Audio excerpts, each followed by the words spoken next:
Meus queridos e amados irmãos, a paz do Senhor e Salvador Jesus Cristo a todos.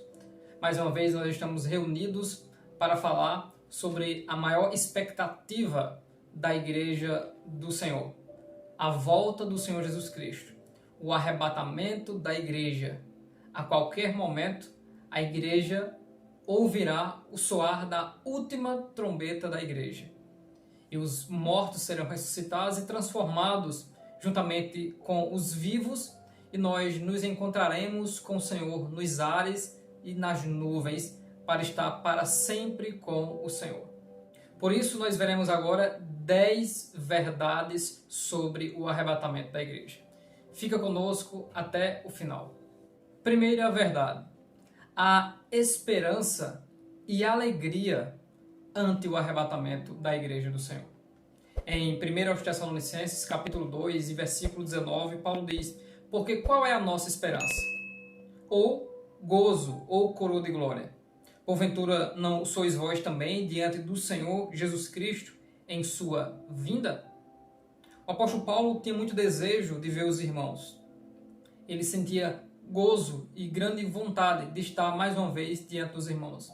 Mas as intempéries, as dificuldades no meio desse ministério impedia que o apóstolo Paulo visse o povo de Deus e aqueles que ele alcançou para Cristo. Mas ele deixou bem claro que a alegria de Paulo, a esperança do apóstolo Paulo, o gozo da alma do apóstolo Paulo é ver toda a igreja na vinda do Senhor. É ver toda a igreja purificada e aguardando o Senhor e estar com ele no momento do arrebatamento da igreja. Segunda verdade: não se entristeçam, há esperança. No texto tão conhecido sobre o arrebatamento da igreja, em 1 Tessalonicenses capítulo 4, versículos 13 e 14, o apóstolo Paulo diz: não quero, porém, irmãos, que sejais ignorantes acerca dos que já dormem ou morrem, para que não vos entristeçais, como os demais que não têm esperança. Porque se cremos que Jesus morreu e ressuscitou, assim também aos que em Jesus dormem, Deus o tornará a trazer com ele. Nesse texto, o apóstolo Paulo simplesmente está exortando a igreja: não vivam uma vida entristecida, semelhante àqueles que são do mundo, aqueles que não creem na ressurreição dos mortos e nem no arrebatamento, e nem no nosso encontro com o Senhor. Se alegrem, há uma esperança. Aqueles que morreram em Cristo, eles juntamente conosco serão ressuscitados, transformados, e o desejo do apóstolo Paulo é para que aqueles que estejam vivos consolem uns aos outros com essas palavras. Nós vivemos os tempos difíceis, mas temos uma esperança no nosso coração, que é, de forma iminente, a qualquer momento, o nosso Cristo vem buscar a sua igreja. Quando o apóstolo Paulo diz para a igreja, no versículo 18, consolai-vos uns aos outros com estas palavras, o texto grego traz uma profundidade, porque o texto grego diz parakaleo, ou a palavra para consolar, que significa chamar para junto de. Aqueles que estão fortalecidos nesta certeza da iminência, que estão firmes e se purificam para o Senhor, devem juntar aqueles que estão entristecidos, semelhante às pessoas do mundo que não têm esperança, e consolar os seus corações e dizendo: o nosso Cristo voltará. Alegrai-vos porque o nosso Cristo voltará. A igreja precisa sentir essa alegria, esse desejo e essa expectativa que o nosso Cristo está voltando. Terceira verdade sobre o arrebatamento da igreja: estejamos firmes no entendimento, no sentido da sequência dos eventos escatológicos. Como, por exemplo, segundo aos Tessalonicenses, capítulo 2, versículos 1 e 2 dizem: ora, irmãos, rogo-vos pela vinda do Senhor Jesus Cristo e pela nossa reunião com Ele, que não vos movais facilmente do vosso entendimento, nem vos perturbeis, quer por espírito, quer por palavra, quer por epístola, como de nós, como se o dia de Cristo estivesse já perto. Seguindo a sequência da primeira carta, o apóstolo Paulo também está aqui, de forma indireta, consolando os irmãos para que eles renovem a sua mente e permaneçam firmes no entendimento e estabelecidos na certeza do arrebatamento da igreja. A maioria dos teólogos, ou uma grande parte destes, entendem que o versículo 1 está fazendo uma referência ao arrebatamento da igreja. Pois semelhante àqueles que em 1 aos Tessalonicenses estavam entristecidos, semelhantes àqueles que não tinham esperança, havia também aqueles que achavam que o próprio dia do Senhor, ou seja, aquele dia de disciplina e de castigo para Israel que se aproxima no clímax da grande tribulação, já estava se aproximando. Mas ele consola eles dizendo, não deixe ninguém mover vocês dessa certeza, como se o dia de Cristo estivesse já perto. E ele continua na sequência, mostrando os principais sinais ante este grande dia de ira. Só que no versículo 1 ele não fala do dia da ira. No versículo 1 ele inclui a igreja e chama de irmãos e diz a nossa reunião com ele. Rogamo-vos pela vida do nosso Senhor Jesus Cristo e pela nossa reunião com ele. A reunião da igreja com Cristo está no arrebatamento da igreja. Então a exortação de Paulo é esta: não vos movais e não vos perturbeis, ou seja, firme no entendimento e não se perturbar. Está em paz, está tranquilo, porque a vinda do nosso Cristo se aproxima. Quarta verdade: o Cristo ressurreto transmite certeza do arrebatamento da igreja. E um dos textos mais importantes a respeito da ressurreição de Cristo é 1 Coríntios capítulo 15. Nesse texto, o apóstolo Paulo diz que, segundo as Escrituras, Cristo foi morto, ressuscitou ao terceiro dia e foi visto pela maioria dos irmãos e depois apareceu também a ele. E, por causa disso, eles creram, assim como Paulo também crê e prega. Por causa disso, o apóstolo Paulo dá uma exortação e diz, no versículo 12 do capítulo 15, ora, se se prega que Cristo ressuscitou dos mortos, como dizem alguns dentre vós que não há ressurreição dos mortos. E do versículo 16 ao 19, o apóstolo Paulo diz, porque se os mortos não ressuscitam, também Cristo não ressuscitou. E se Cristo não ressuscitou, é vã a vossa fé, e ainda permaneceis nos vossos pecados. E também os que dormiram em Cristo estão perdidos.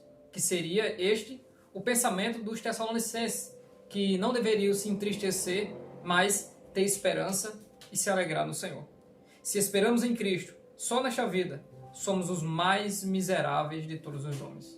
E por causa disso, a partir do versículo 20, Paulo explica que Cristo foi feito as primícias dos que dormem, ou seja, Cristo foi estabelecido como o primeiro a ressuscitar em glória para a vida eterna.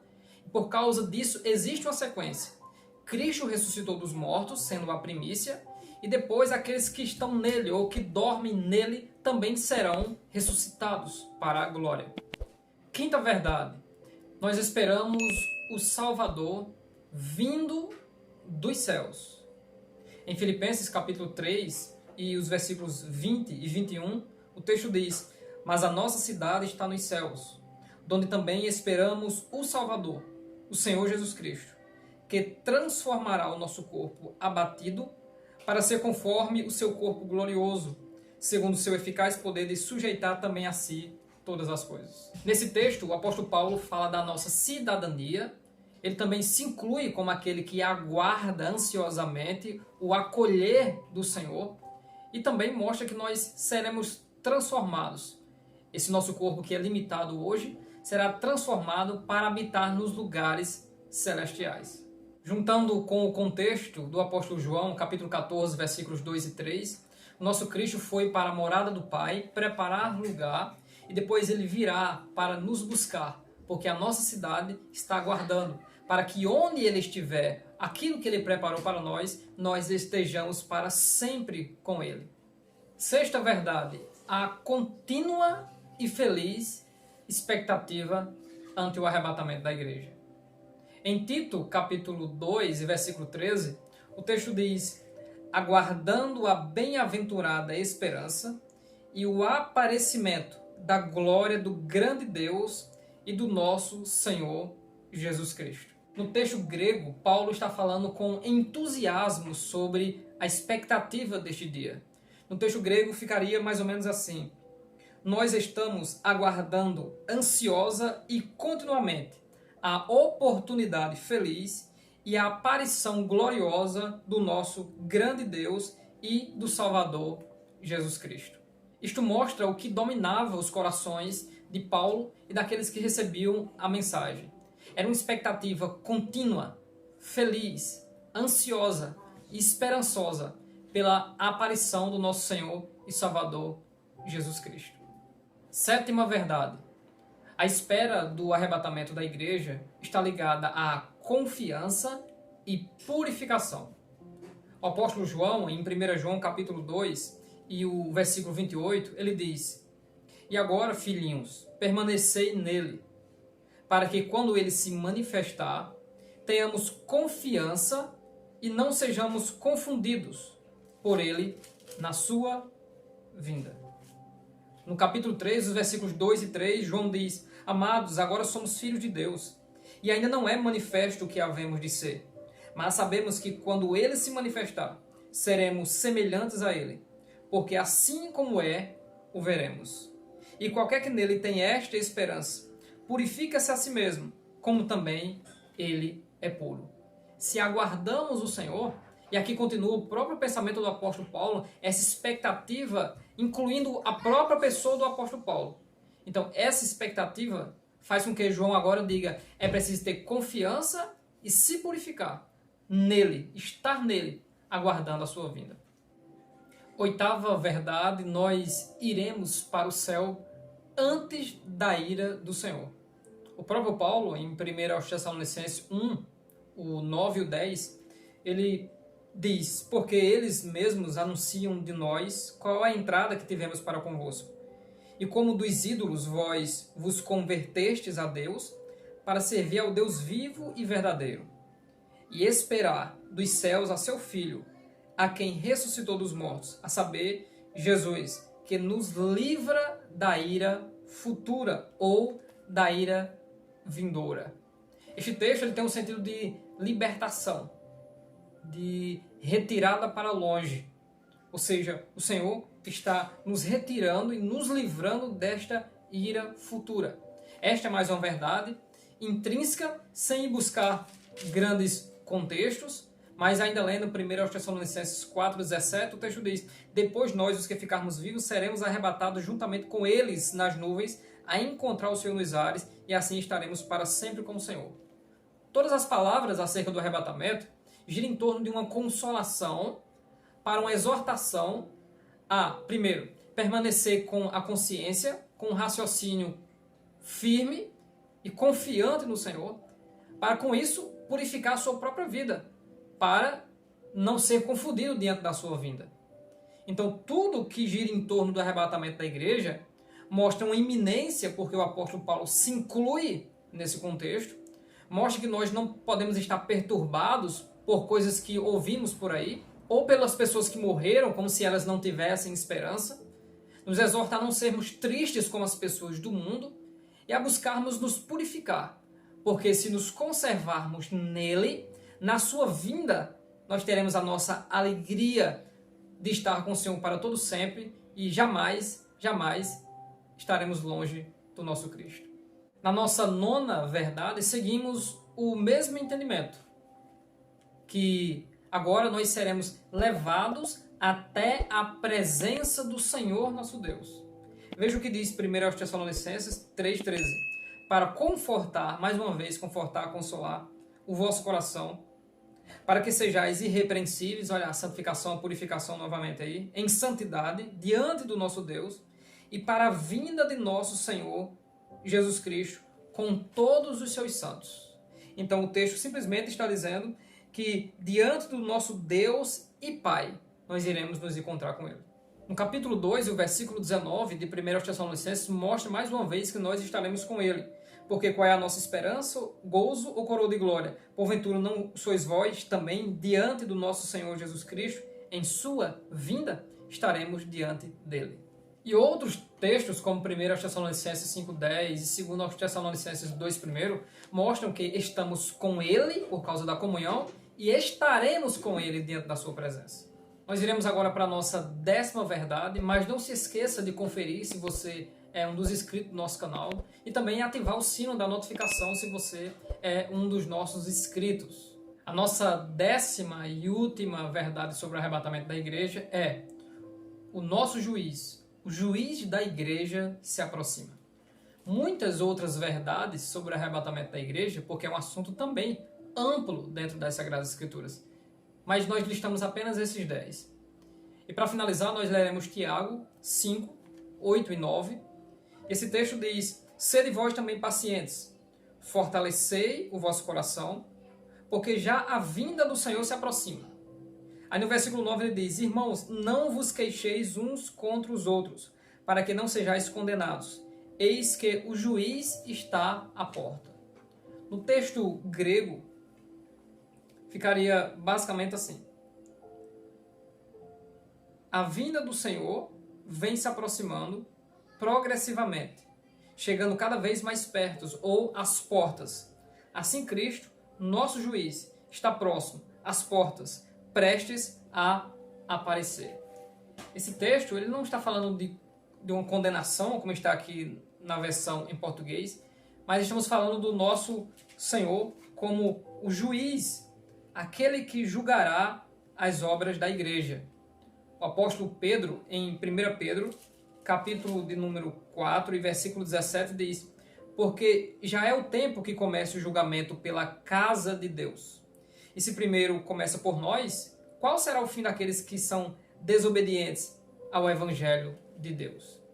Na segunda carta de Paulo aos Coríntios, no capítulo de número 5 e o versículo de número 10, o texto diz: porque todos devemos comparecer ante o tribunal de Cristo, para que cada um receba, segundo o que tiver feito, por meio do corpo, ou bem ou mal. O nosso juiz está se aproximando. Acontecerá que os mortos e os vivos terão os seus limites agora preenchidos com aquilo que é sobrenatural, glorioso. Nos encontraremos com ele nos ares, nas nuvens, diante da sua presença. Nós o veremos como ele é. Seremos semelhante a ele, falando de corpo, e ele nos introduzirá em um julgamento para a igreja, um julgamento das obras. Por isso a preocupação do apóstolo Paulo quanto à santificação, quanto a consolar uns aos outros e fortalecer uns aos outros. A igreja em unidade, ela também estará com o Senhor, glorificando a Deus. E a partir daí, apenas participar do julgamento dos serviços, do ofício, do seu ministério, do seu procedimento aqui nesta vida. E cada um receberá segundo as suas obras que fizeram diante do Senhor, com fé, com pureza, com a verdadeira intenção do coração. Eu quero finalizar este vídeo também consolando a nossa alma e dizendo para nós: acreditamos firmemente no arrebatamento da igreja, no arrebatamento secreto, na vinda do nosso Cristo? Então deixemos todo o embaraço. Vamos olhar para o nosso autor e consumador da nossa fé. Porque a qualquer momento nós iremos desaparecer transformados e gloriosos. O mundo que nega a Cristo, o mundo que tenta profanar o nome santo do Senhor, ele estará reservado para a ira. Mas todo aquele que aceitar a convocação do Senhor, quem tem sede que venha a mim e beba, e beber da água que Cristo dá, este nunca mais terá sede. Porque no momento do arrebatamento da igreja, nós nos encontraremos transformados, nós nos encontraremos aperfeiçoados, numa estatura espiritual superior. Seremos julgados, ou seja, receberemos o nosso galardão e estaremos com o Senhor nas bodas do Cordeiro. Essa é a esperança da igreja. Por isso, consolem uns aos outros. Compartilhe este vídeo pensando em consolar o outro acerca do arrebatamento da igreja. É uma realidade que muitos não estão pensando e nem pregando, mas é uma realidade. Paulo se incluía, isso significa que eu estou esperando, Paulo estava dizendo, eu estou esperando ansiosamente, com uma grande expectativa, o arrebatamento da igreja. E você também tá? Cristo está voltando. Que Deus abençoe grandemente a sua vida. Confira se você é um dos inscritos. Não se esqueça de deixar o like e também de compartilhar para nos ajudar. Que maravilha é saber que a nossa redenção cada vez mais se aproxima. Que Deus abençoe a sua vida grandemente em nome de Jesus.